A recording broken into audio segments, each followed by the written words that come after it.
Hey guys, and welcome back. Today I'm going to be sharing with you this adorable vintage Christmas DIY. I've got these printouts that I've done and some wooden blocks, and I'm just going to make something super cheap and super frugal and adorable.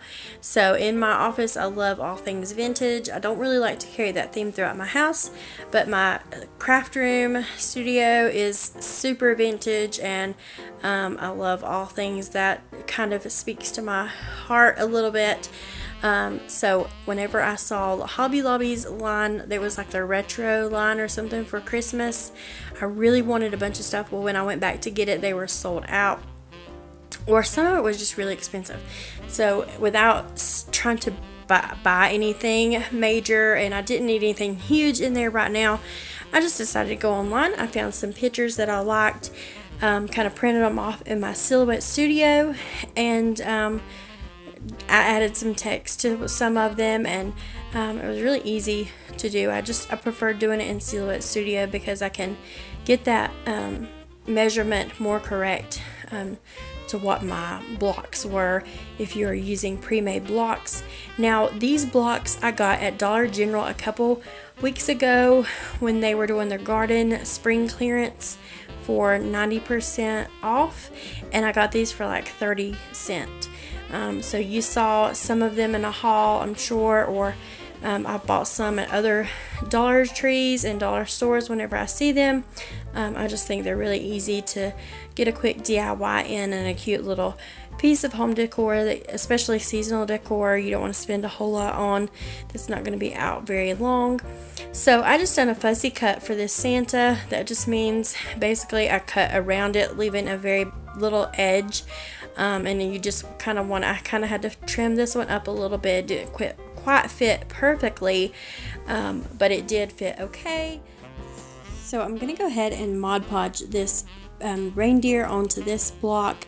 Just spread in a very thin layer of Mod Podge. I'm going to lay it on there. I was having some issues with my red paint or red ink bleeding on to my white surfaces, so I was trying to be very mindful of that because this was going to do it. My Rae Dunn ornaments done it, so I was just trying to be extra careful. And I just gently rubbed this on there. Like I said, a very thin coat is all it takes, and I just set that aside to dry. Now with this Santa, I want it a little bit more vintage, a little bit more my style, some of the colors I was looking for. So I'm going to mix this blue and this antique white, just a little drop. And I'm just going to use actually a paper towel, a dry paper towel. I did try to use a paintbrush, but ended up just liking the paper towel better, and it did just work. It kind of gave me the vintage look that I was going for. It kind of make it look like it was distressed and wore out, and it would kind of take it off in some places. So I just liked playing with it, and I had it right there. I didn't have to think nothing of it or go get something special. So I just let that dry. It didn't take but just a second for it to dry, and Mod Podged it on, and then just put a thin layer coat over these, being mindful to not let that red bleed, just kind of watching it. And then they were done. I mean, it was super easy, super quick, because I already had prepped these signs pretty much, and they turned out wonderful. I love them in here. They just add the perfect touch of a little Christmas in my office, and they just turned out great, guys. I hope you like this video. Stay tuned for my home tour, which will be my next video, and I hope you have a great day.